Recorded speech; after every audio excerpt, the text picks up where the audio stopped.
Welcome to Frequency. I'm Chuck Gose. And I'm Jenni Field. Frequency is your go-to for real talk about comms, culture and employee experience, beyond the buzzwords and straight to what matters. And this week we're discussing whether half the AI workforce cuts will reverse by 2027, the office amenity that actually improves teamwork, why internal comms get stuck in the same debates, and Germany are making some big changes to sick leave.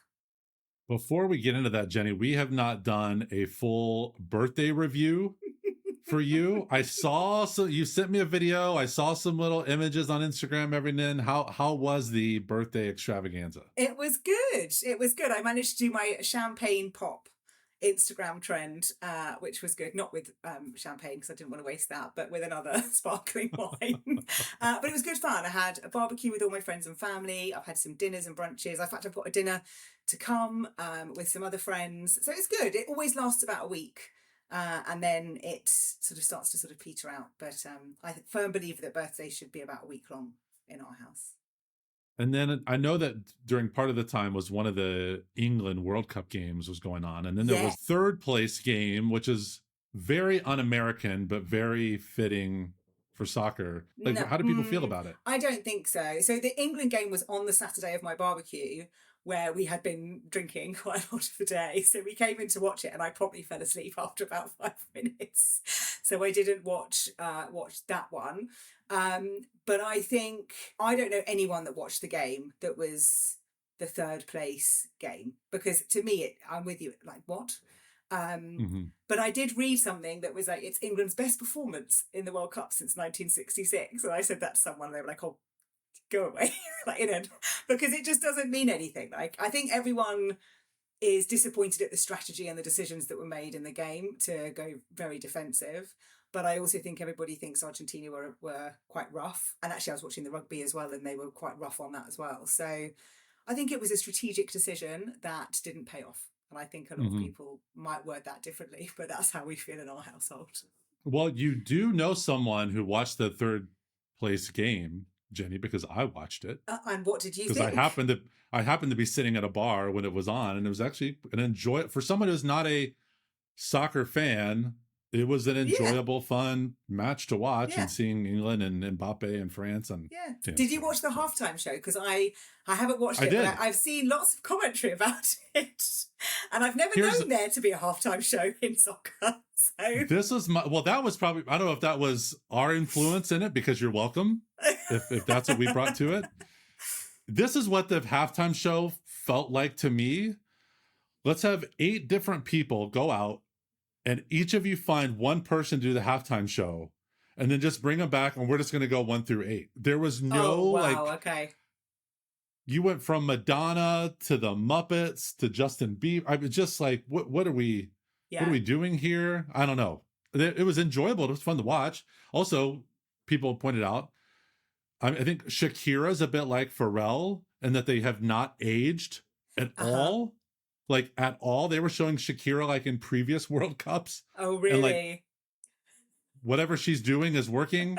But yeah, the halftime show, it was just Ted Lasso was in it. I thought Chris Martin from Coldplay. And I'm like, Coldplay wasn't even there. Was in it. Yeah, I think he was in it. It was just very bizarre. Okay. Very bizarre. Okay, good. Well, talking of bizarre, let's go into our first AI story this week. So research firm Gartner have predicted that half of all AI workforce cuts will reverse by 2027. The reason tells you everything about what AI still can't do and what the talent is that is needed now in organisations. I saw this on an Instagram post from Inc. and it explains that Forrester's predictions 2026 report had already documented the underlying cause. 55% of employers who restructured for AI now regret that decision. And the pattern seems to point to a specific mistake. The question of when to trust data versus judgment matters more than most executives seem to acknowledge. So the companies reversing course replaced jobs with AI that required human judgment and got information retrieval instead. Research into how AI is actually being used inside organisations shows that humans need to be in the loop when real judgment of trade-offs is required. Now, everything references this Swedish fintech company, Klarna, in 2024. They claimed its AI chatbot did the equivalent work of 700 customer service agents and projected tens of millions in savings. By May 2025, they publicly acknowledged that while automation takes on more of the high volume, simpler queries, they still needed human agents equipped for complex, sensitive cases like fraud disputes, complex billing issues, and emotionally charged customer situations, a different profile than traditional outsourced support. So they began directly hiring a small number of high-skilled humans into the customer service process to identify where the human touch brings the most value to customers. So AI has read everything, but it hasn't lived everything. And there's this profound difference between reading about something and not doing it. You can read about surgery 1,000 times, but that's different to having done surgery 1,000 times. Same for customer service. One produces knowledge, one requires judgment, and organizations are confusing the two. So the judgment behind a complex customer decision, a high stakes negotiation, or a leadership call in the middle of a crisis comes from having navigated those situations before under real consequences as a human. And that lives in the kind of intelligence that only experience can build. So what do you think of the statistic, Chuck, around the fact that half of these workforce cuts that we've been talking about over the course of the year or so will be reversed by 2027? Do you think it will actually take that long? I think it will take longer. Ooh. And here's why. Because leaders do not want to be proven wrong. Mm-hmm. They're the ones that made these cuts. They're the ones that made these promises. And so I'm worried that even with this data, the smart, the intelligent leaders will say, hey, we were wrong. We reacted. We now can fix and go the right course. Some will do that. I think others, it's going to take longer because they're going to dig in. They're going to be bound and determined to prove that it was right to cut, this percentage of this team over here because we've got an AI chatbot that can do the work of 700 agents and project tens of millions in savings, as Klarna pointed out. But it takes a bigger leader to point out, yes, it might have done some of those things, but it didn't do all the things that we need. And it's the best analogy yet. I can't remember if I've talked about this on the podcast or not, of people talking about AI, is that it's the microwave. When the microwave came out, people really didn't know quite how to use it and what to use it for. And the only way to learn was by doing it. And so we learned very quickly, you can heat up things, you can melt butter. Yes, some people like heating up pizza in the microwave. Other people do not like heating up pizza in the microwave. You would never make a steak in the microwave, but you sort of had to try it to learn it. And so now this is where we are learning what it's good for and what it's not good for. For those easier, repeatable tasks, great. For those things that require the human touch, that's exactly why you have people at the company. That's why you should not have let them go in the first place. The best of both worlds would have been to say, hey, we're going to deploy this AI chatbot and keep our agents to focus on the high touch stuff. But no, they think they're going to be smarter than everybody else and make these cuts and then now end up regretting it, whether or not they actually do admit that. There were two things coming to my mind then. The first was that the sunk cost fallacy of, as you were saying, like we've already done this, so we're going to double down on it rather than changing your mind. But I also wonder whether this is also in the narrative. We spoke about this a few episodes ago in terms of the narrative organizations are using around it.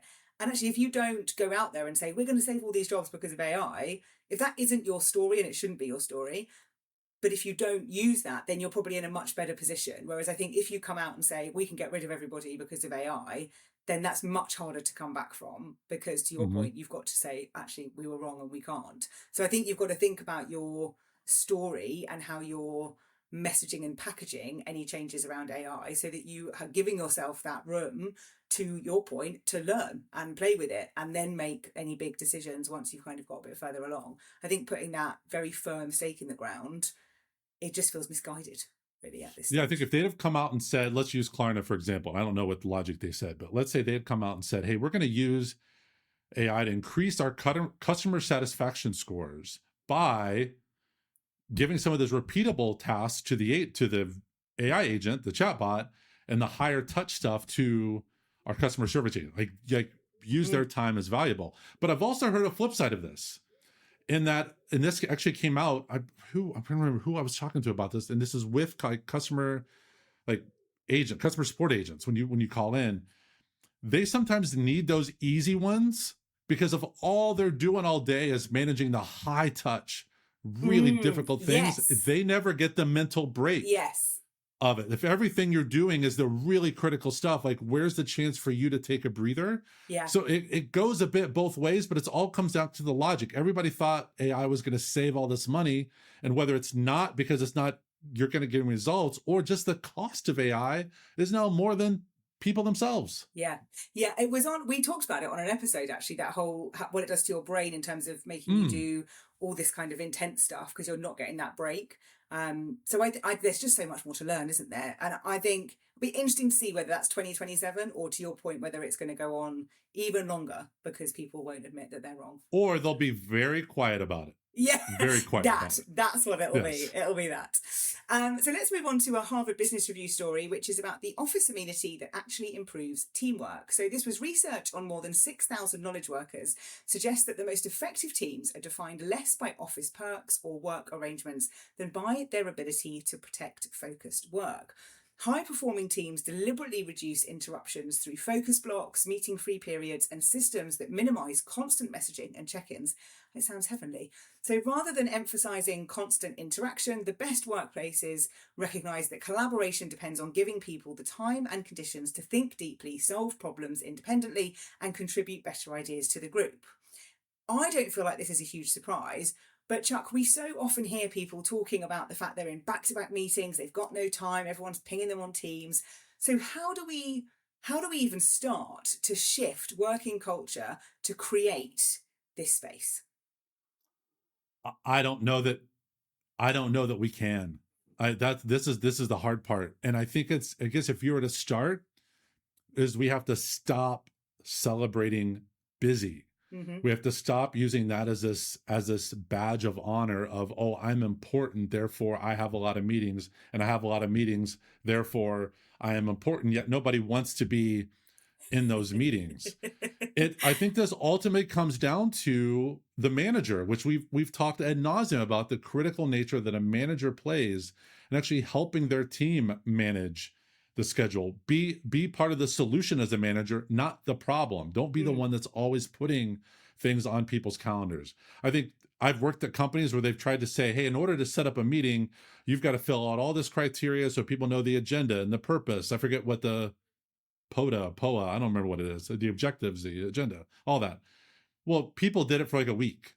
Yeah. And then it just stops because you just want to get something on somebody's calendar and carry on. And nobody's really checking on you on those things. We know that this is important, but yet we don't make it important. So I don't know if this has got to be truly a thing from the top. This is where AI can come in and be like, sorry, you actually can't book any more meetings this week. Like you're already past you don't have enough focus blocks on your schedule. So sorry, cancel something else. Yeah. Like you got to clear it out. I think you have to have that buffer or those rules or those things in place that either you have to own and control as an individual, or you have to put things around you to do it. I was talking to someone just this week about whether or not I was going to an event, and I was like, oh, I'm not going because I've got other things on later on in the week, and it would just be too much. And they replied and said, oh, that sounds very sensible. I think I would be trying to cram it all in. And I said, well, yeah, the only reason I'm not is because I messaged my assistant and said, can I go to this? And they said, no, because you'll regret it when you get to it, because you've got so much to do afterwards that this is the wrong decision to make. And I think that helps me. Obviously I have a real person doing that, but I think we have to have some sort of friction in place to kind of help with that. But I was also talking the other day about our inability to say no to things. Like my meeting structure when I worked inside organizations was I was in the office when I needed to be in the office. I was in different offices, needed to be in different offices. But Fridays I was nearly always at home, and I never had meetings at home because back then we didn't have Zoom and Teams calls and stuff like that. I mean, we had them, but we didn't use them like they are being used today. But I never had them because Fridays was my day to sort of catch up, do the work, have that space to think and do that. And it's like we don't feel able to protect our own time anymore. And that's what I wonder, to your point, is it needs to come from the top. But does it need to come from the top and be permission to say no? And maybe needs to be granted in terms of you control your diary. If you don't want to do that because you've got something else to do, it's okay to say no. And maybe that's just all people need to hear. Mm-hmm. Yeah, you actually stole my next idea, which was like, Oh, I think a couple episodes, or maybe the most recent one ago, I talked about the power of saying yes. yes. This is one of those times. This is one of those few times where you need to start saying no to things if you want to develop these focus blocks and have, Yeah. do your best work. You cannot do that. We know that. We know we can't do that. If you bounce from meeting to meeting to meeting, you end up scraping time at the beginning of the morning, you're working late at night, which again are choices you Yeah. can make. But if you don't like those choices, you have to start saying no to things that either just aren't valuable and good uses of your time. Yeah. Yeah. And it's just, for me, it's just been a habit I've practiced over the years. And I think if you haven't done it before, like, nothing bad will happen. Like, or the worst, what's the worst thing that could happen? You're not going to get fired for saying, no, you can't come to a meeting, what you shouldn't do. So I think you've got to work through a bit of that and then take the leap and do it and then see what happens. And then you'll do it again, then you'll do it again. And then it becomes so much easier to do. But if you're busy, quote unquote, and you're not doing your best work, then how can you do your best work? By not being so damn busy all the time. So stop using that as this badge of honor. Yeah. And also stop using it as an excuse. When I read the book Busy by Tony Crabb, I stopped using the excuse of, oh, sorry, I've just been really busy. And instead, I'm sorry, I haven't done that. I had to prioritize other things. Mm-hmm. And that is such a good mental shift because it suddenly makes you feel either mildly uncomfortable in terms of what you're prioritizing. But it also is true. That is why something hasn't happened. There's a reason, and it's prioritization. And I think learning that is a big skill. Right, the next piece is actually thanks to our friend Jason Antoine for sharing this article from Cameron Wood on LinkedIn. So Jason shared this article and it's all about internal comms, and it's Cameron's honest take on why we keep having the same conversations again and again. I don't think I'd have seen it if Jason hadn't shared it, and I really enjoyed it. It's one of very few articles that I have read all the way through on LinkedIn. But there were two quotes in it that I just wanted to share. The first one from Cameron's article says, but as we gain experience and situational confidence, we know opening is not reading. Reading is not understanding. Understanding is not believing. Believing is not changing behaviour. Those are 4 different outcomes, and blending the first with the last is how comms teams have been misleading themselves and their organisations for years.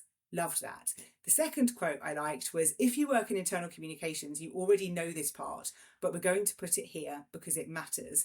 Most leaders do not think our function is important. They think it's useful, and there is a difference. Loved it. That last point has stayed with me for weeks. Chuck, what did you think? Yeah, I like the part going through the quote that you pulled out where reading is not understanding, understanding is not believing, believing is not changing behavior. That is accurate. But I think if you read it backwards, that's when you get the point. Like changing behavior, then people believe.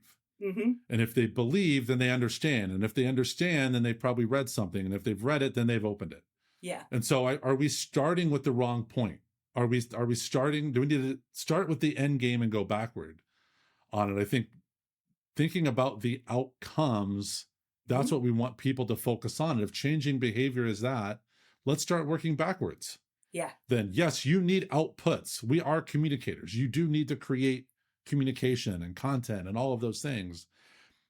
I like that part. I think that saying most leaders do not think our function is important, I don't know that.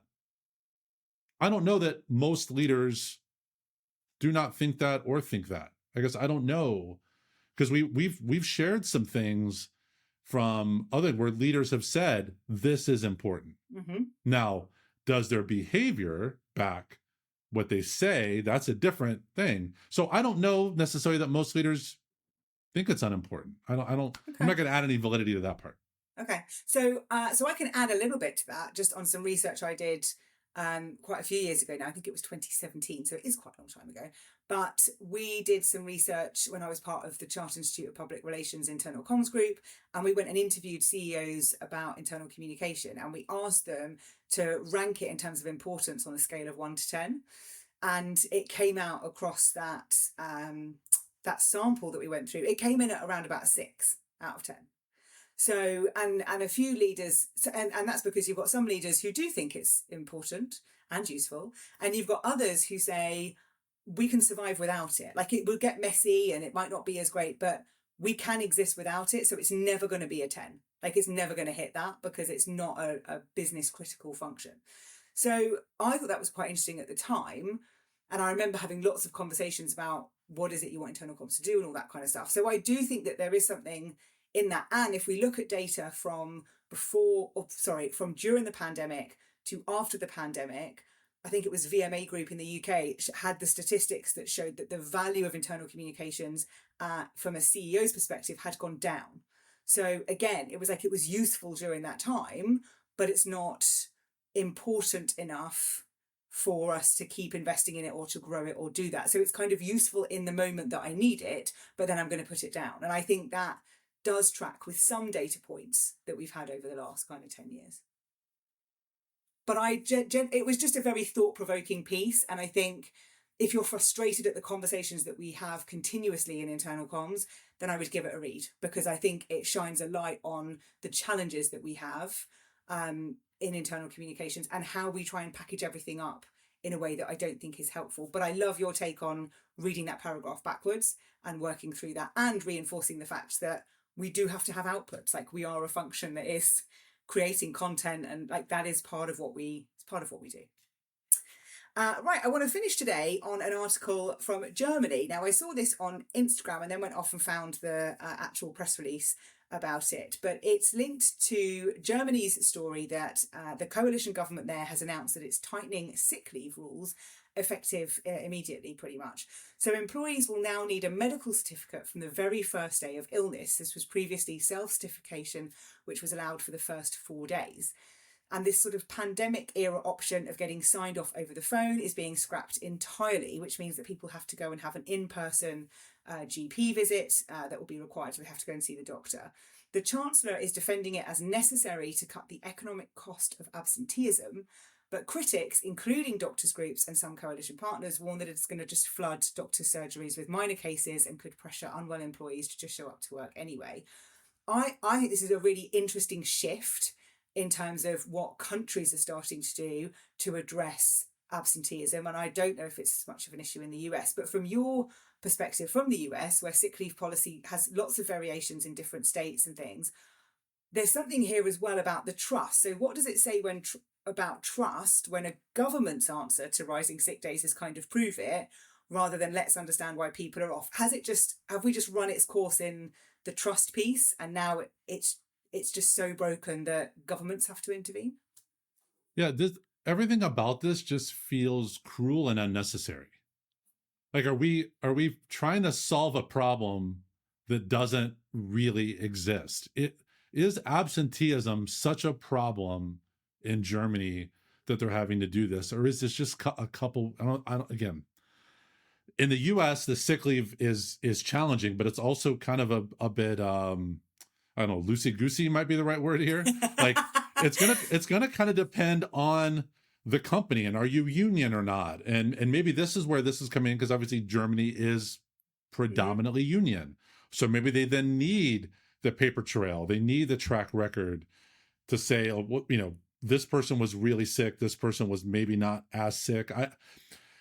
It just feels like I love the medical side of this, the point of view of, well, now people are just going to go to the doctor, even if maybe they just like have a cold or they just can't go into work that day. Because in the opposite of absenteeism is presenteeism, which is a problem when people come to work when they shouldn't come to work. So what's the cost of that? What's the cost of now people coming to work, bringing illnesses with them to it?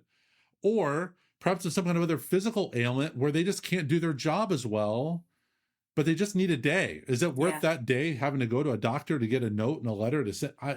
Again, I don't know that this is a big problem that we're trying to solve, or adding all these layers to it that just seems unnecessary. It's interesting because when I read this from a UK perspective, I thought, our government is going to watch this and see what happens, because we do have quite a big problem with sick leave over here, and I think it's across Europe, and it might be across the whole world. But I know through talking to clients when I'm doing sort of coaching stuff with internal comms directors or heads of internal comms and things around the challenges they have with their teams, who are just, I'm not coming in today, it's just just don't want to. And I think that challenge is real in terms of making sure people are really, this is really tricky to word, are really sick enough not to work. And I think that is what is frustrating the government in terms of the economic impact, which is, are people just going, I just can't be bothered and I don't want to, which links to kind of the disengagement scores and some of that stuff, or are people genuinely sick and not coming to work? And I think, to your point, you've got to get into the root cause of this before you put some rules in place, because when my husband and I were talking about this, when we heard it, and we were going, how's this going to work? I was like, what if I got tonsillitis, which I often have? What if I got tonsillitis on a Saturday, right? And then I can't see the doctor until Monday, but I'm now not allowed to phone in sick on Monday because I've got to get to the doctors, but I can't get to the doctors until Monday, with the rest of the country trying to ring in to get a doctor. So what do you do there? Like, so it feels like it's just logistically very, very challenging, and it feels like it's trying to do something to address a situation that's probably not the masses. But I can also see the economic need to look at sickness and how it's being managed. And I think people will watch this to see what happens, like they did in Australia with the social media ban for under 16s and stuff. Yeah, I agree with you. Other countries will be paying attention to it. I think it's going to fail, is my expectation. When you think about if other countries try to implement this, let's say it is the US, and this work has an RTO policy where you're then expected to be in 5 days a week, where before, having flexibility, you could, I mean, people did that. They would not be the greatest, but they go, oh, I can work from home. Maybe I've got a cold, maybe whatever is going on, but I can still dial in or listen in. I'm not saying that's the best thing to do from a health perspective, but at least people could probably get some work done. So that this runs counter, or maybe actually runs perfectly with the RTO policies, where it's this command and control to say, we don't trust you. You say you're sick, prove it. Yeah. Like that, again, that just feels very cruel and unnecessary at this point in time. Did we not forget what we all went through 5 or 6 years ago? Yeah. With a global pandemic where people died. And imagine if something like that were to happen again. This is unmanageable at that point in time. Yeah. Well, I think I think it's going to be really interesting to watch and see what happens, and see on the long-term effects, not just the spike that's then going to be people going to work who are not very well, which should never happen. But I just think it's going to be really interesting to watch. And I think the trust relationship is something I hadn't really considered until I was thinking about a question for you and thought, oh, actually there is there's lots of stuff in here. And I just think it's going to be an interesting one to watch for all of the countries. It's this prove it part with me. I was like, why?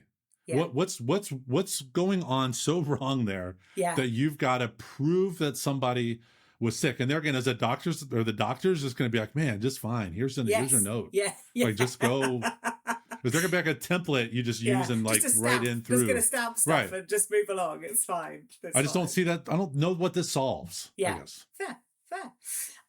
So what are you freaking out about this week? Speaking of health, Jenny, I have a great appreciation for anyone who deals with chronic pain.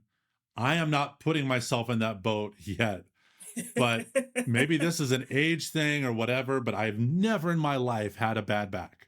Yes, I've been times where you pull a muscle or you have a little spasm or whatever and you move on. But man, for the last week, it has just not been, I tell people, I do not have a bad back, but I do this week. Yes. And just the mental distraction, the management, the not sleeping well. And there again, I think about this, great segue from what Germany's trying to do.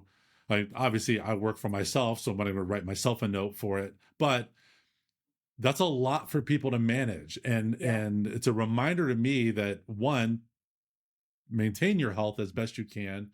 2, if something goes wrong, try to remedy it best you can. 1, I probably haven't done that like I should have for this, but just more a reminder of the mental load for any employee that you have out there that is dealing with pain, chronic pain, mental pain, whatever it is. Man, it's a lot. It is a lot. That's a lot. I'm going to check in. We're going to have to talk about this next week and see how your back is. You're going to have to come on and be like, I'm okay. It was only a week. Or you're like, it's still going. It's no good. It's no good. My freak out this week is an event that I went to a little while ago, which was called Future Voices, which is a boot camp for speakers to learn the speaking industry, to learn how it works, because as we've talked about, we speak together, we both speak independently, and I've been on stages for years, but I don't know the speaking industry, and so I wanted to learn more about that. So I just had a really good day in London, meeting lots of different speakers from all different parts of like, there was some health, there was other leadership speakers in there, there was a woman who speaks on sustainability, there was lots of really interesting people in the room, and I learned a lot. And I'm not going to say I'm not often in a room where I learn a lot, because that sounds unkind, but I think when you go to we go to a lot of comms conferences, things like that, it's been a long time, probably since I went and first started working with Chris Ducker, a long time since I've been in a room and come out really buzzing, like I've learned some stuff, I know what I need to do, now I need to go and do it, which was just really exciting, kind of really filled my cup on that day to kind of come away. And I think we underestimate that buzz of learning something and feeling excited about what you can do with it. It's been a long time. Yeah, we've talked several months ago about this convergence of you having this event this month, and next month I'm going to be in Franklin, Tennessee for a couple of days with John Acuff, telling more about the speaking business. And you're right on a couple of things. One, it's always great to simply attend. Yeah. I think people like you and I feel like if you're going somewhere, you need to speak and maximize that time. Well, no, there's a value in attending and listening and learning and soaking in all of that. And yeah, to your point on some of the pre-calls we've had, to hear people talk, one person's in the real estate world, another person was in financial management and some of the things that they want to talk about. And obviously I'm sharing my ideas. And so, yeah, being in a room with a lot of different voices is always a valuable experience. Yeah. And there's a vulnerability, like there were options on the day to kind of get up and share some of your, like where we were working on our positioning, like you could share that back, and so I was like, okay, I'll go and do it. And I was the most nervous I've ever been standing up in that room and doing it. And then later on there was an opportunity for you to come and do the opening of your keynote and get that critiqued, and the guy next to me was like, you're going to do it? I was like, absolutely not. Like I am not, like I am nowhere like I can do, like I know what it is, but I don't feel, I just know, like that's a vulnerability step too far for me to say, I'm not doing that. But it was good. Well, thank you for joining us this week. We hope that the articles and insights will help you think about how to improve comms, leadership and culture in your organisation. If you don't yet subscribe or follow, please do, as it helps make sure that you won't miss an episode. All the links to all the articles we've mentioned today are in the show notes. You can grab those to read if you want to explore anything further. We'll be back with you on Monday with more news, insights and opinions about everything comms and leadership in workplaces today. Appreciate you being here with us.